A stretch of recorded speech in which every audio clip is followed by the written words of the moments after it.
শিক্ষার্থী বন্ধুরা সবাইকে স্বাগত জানাচ্ছি আজকের আলোচনায়। আজকে আলোচনা করব নবম দশম উচ্চতর গণিত 2026-এর পাঠ্য বই অনুসারে অধ্যায় 3 থেকে। এখানে অত্যন্ত গুরুত্বপূর্ণ একটি উপপাদ্য নিয়ে আজকে আলোচনা করব।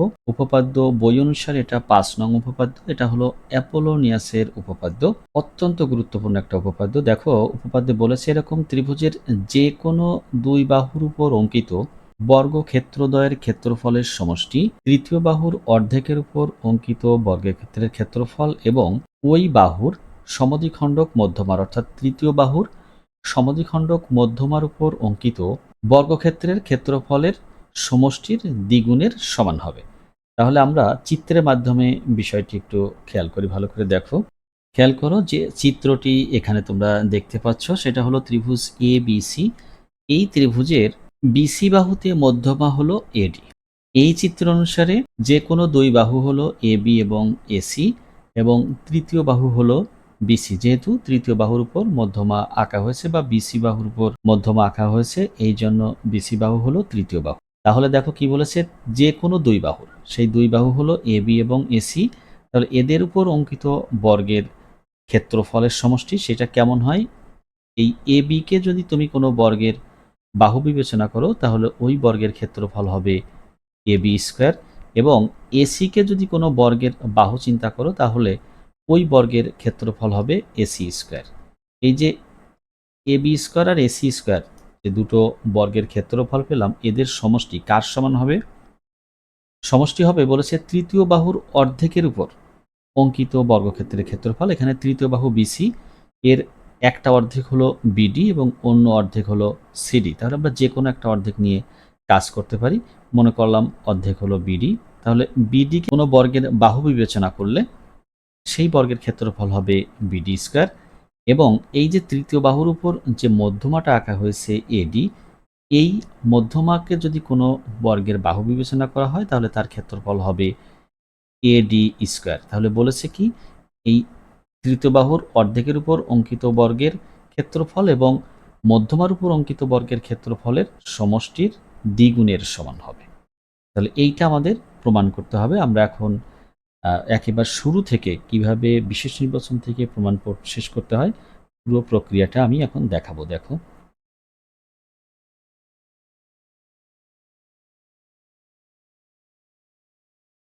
বিশেষ নির্বাচন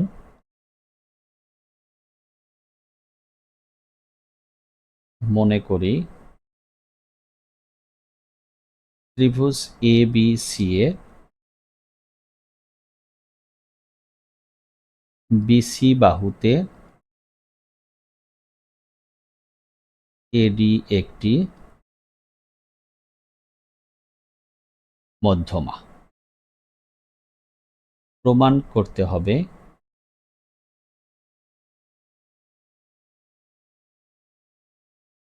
AB square plus AC square is equal to into BD square plus AD square. এখানে বিডির পরিবর্তে আমরা সিডিও লিখতে পারতাম। দেখো, এটা প্রমাণ করতে যে আমি একটু অঙ্কন করে নিব।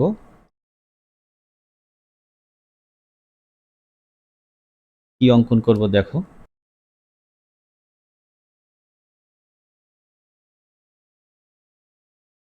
বিসি বাহুর উপর একটি লম্ব অঙ্কন করে নিচ্ছি এ বিন্দু থেকে। এই লম্বটির নাম দিব এ ই। তাহলে কি করলাম, এ বিন্দু থেকে বিসি বাহুর উপর একটি লম্ব অঙ্কন করে নিলাম, লম্বটির নাম দিয়েছি এ ই। তাহলে লিখব দেখো, এ বিন্দু হতে বিসি বাহুর উপর এ ই লম্ব অঙ্কন করি। এখন দেখো প্রমাণ করব। সবাই ভালো করে খেয়াল করো, সম্পূর্ণ প্রমাণটুকু আমি পিথাগোরাসের উপপাদ্য ব্যবহার করে করব। ত্রিভুজ এডিই এ কোণ এ ই ডি 90 ডিগ্রি এবং এডি অতিভুজ। অতএব এডি স্কোয়ার ইজ ইকুয়াল আমরা লিখতে পারবো এই স্কোয়ার প্লাস ডিই স্কোয়ার। এটা কি অনুসারে পেলাম? এটা পেলাম পিথাগোরাসের উপপাদ্য অনুসারে। তাহলে সাইড নোটে লিখতে হবে পিথাগোরাসের উপপাদ্য অনুসারে। এখন ত্রিভুজ এ বি ই নিয়ে কাজ করব। আমাদের যেহেতু এ বি স্কোয়ার দরকার, ত্রিভুজ এ বি ই এ কোণ A E B is equal 90 degree এবং এ বি অতিভুজ। তাহলে দেখো পিথাগোরাসের উপপাদ্য অনুসারে কি লিখতে পারবো? A B square is equal A E square plus BE square. এটা কি অনুসারে লিখলাম? এটাও লিখেছি পিথাগোরাসের উপপাদ্য অনুসারে।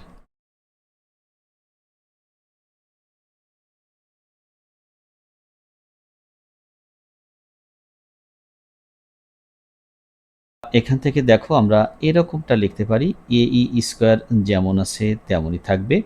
এই বিইটাকে পরিবর্তন করে আমরা লিখতে পারি বিডি প্লাস ডিই। এটা দেখো লেখা যায় চিত্রে, ভালো করে একটু খেয়াল করো।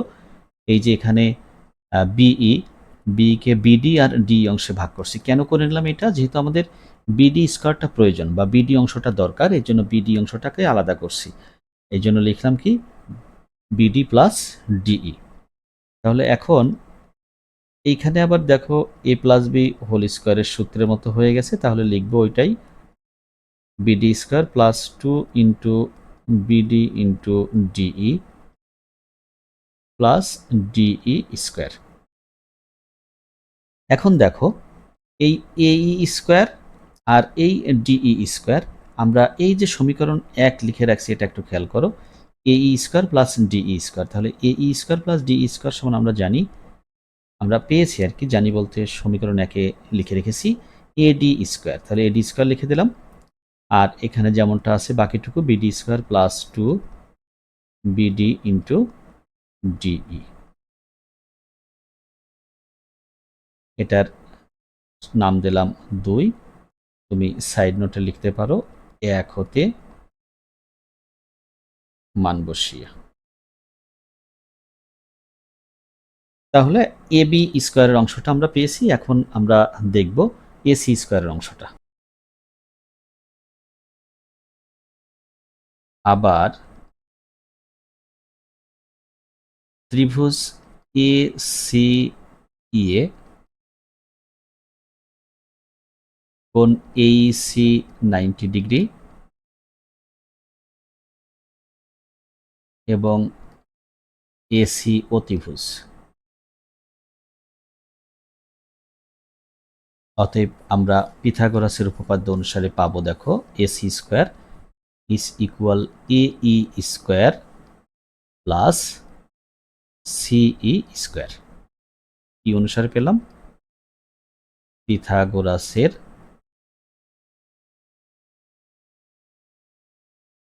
উপপাদ্য অনুসারে। এখন খেয়াল করো এই যে এ ই স্কোয়ার যেমন আছে তেমনই থাকলো, এই সিই স্কোয়ার আমাদের প্রমাণে কিন্তু কোথাও সি নেই। তাহলে সি কে আমরা এইভাবে চিন্তা করতে পারি, দেখো CD minus DE, CD minus DE লিখলাম। হোল স্কোয়ার ছিল, স্কোয়ারটা লিখেই দিলাম। এখন খেয়াল করো কেন সিডি মাইনাস ডিই?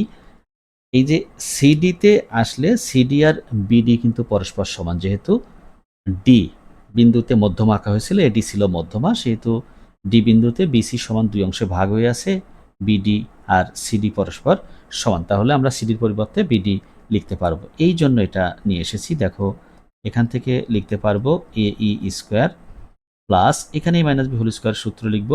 তাহলে CD square minus 2 CD into DE plus DE square. এখন দেখো সেই আগেরটার মতোই এই যে এই স্কোয়ার আর ডিই স্কোয়ার যোগ করলে আমরা পাবো এডি স্কোয়ার। এটা সমীকরণ 1-এ লিখে রেখেছি।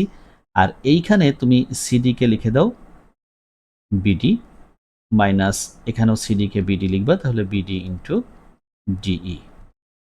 তাহলে এটার নাম দেবা সমীকরণ 2। তাহলে তুমি যে এই তথ্যগুলো পেয়েছো সমীকরণ 1 থেকে, সেই তথ্যটা একটু লিখে দিতে হবে সাইড নোটে। তাহলে সাইড নোটে লিখতে হবে 2টা তথ্য। একটা হলো 1 হতে মান বসিয়ে,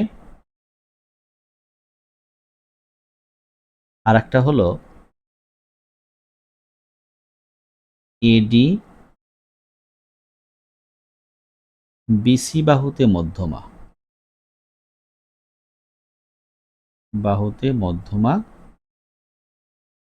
তাই বিডি সমান সিডি। একটু সাইড নোটটা একটু বড় হয়েছে। তাহলে এখন আমাদের প্রায় কাজ শেষ, শুধু এই সমীকরণ 2 এবং সমীকরণ 3, সরি আমি এখানে সমীকরণ 2 লিখে রেখেছি, এটা হবে সমীকরণ 3। এই সমীকরণ 2 এবং 3 আমাদের কি করতে হবে? যোগ করতে হবে, তাহলেই আমরা কাঙ্ক্ষিত লক্ষ্যে পৌঁছে যাব।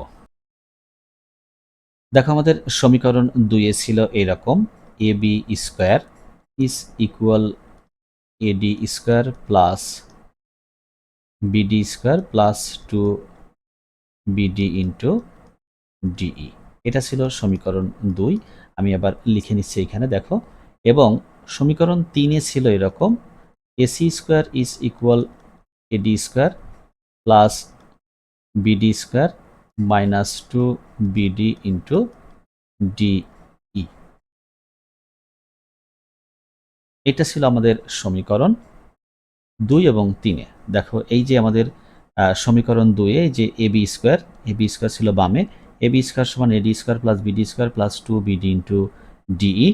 আর এই যে সমীকরণ 3 এ এসি স্কোয়ার সমান ছিল AD square plus BD square minus 2 BD into DE. তাহলে এখন কি করব? সমীকরণ দুটো আমরা যোগ করব।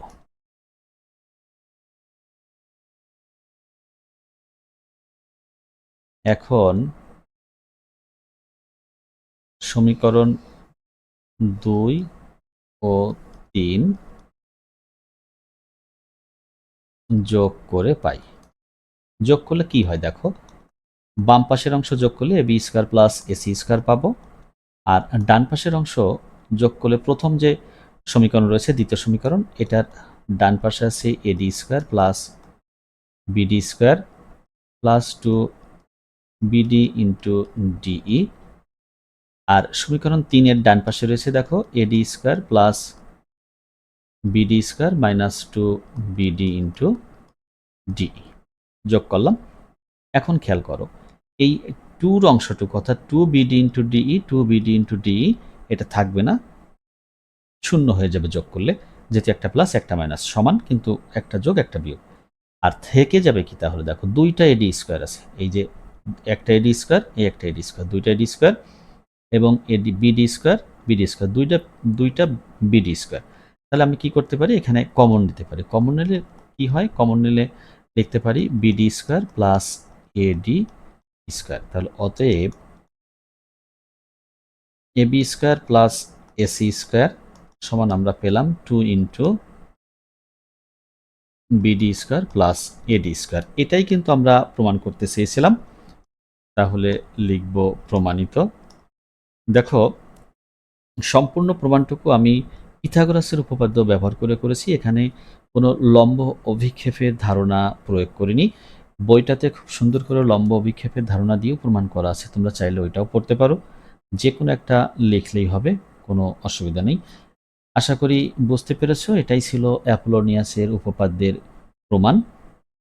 উপপাদ্য যদি তোমরা বুঝে পড়ো তাহলে অবশ্যই অবশ্যই অবশ্যই ভালো করতে পারবে। জ্যামিতি না বুঝে কিছুই পড়া যায় না, পুরোটুকুই একটি যুক্তি নির্ভর প্রমাণ। তো আশা করি তোমরা বারবার এগুলো প্র্যাকটিস করবে, বারবার অনুশীলন করবে, তাহলে অবশ্যই অবশ্যই জ্যামিতি অনেক ভালোভাবে পরীক্ষার খাতাতে উপস্থাপন করতে পারবে এবং নিজেকে সমৃদ্ধ করতে পারবে। সবাইকে অসংখ্য ধন্যবাদ।